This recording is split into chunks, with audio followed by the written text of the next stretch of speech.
सच्चिदानंद सद्गुरु साईनाथ महाराज की जय।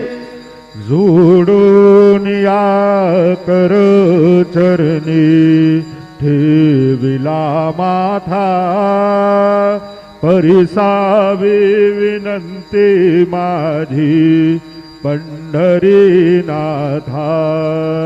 असो नसो भाव आलो तुझी आठाया, कृपा दृष्टी पाहे मजकडे सद्गुरु राया।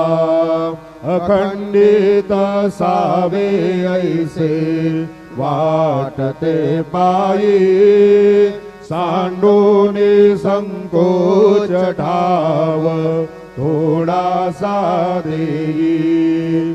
तुका म्हणे